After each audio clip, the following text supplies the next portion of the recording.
මොකදනේ සෙල්ලම් කරන්න එන්න බරක් උනේ? අම්මා බයිනවනේ ඉස්කෝලේ වැඩ කරන්න කියලා.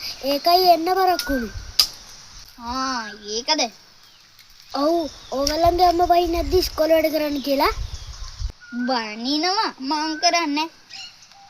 ඉතින් අම්මා ගහන්නේ නැද්ද? නෑ. අම්මා තාත්තට කියනවා. එතකොට තාත්තා තමයි කරනවනේ.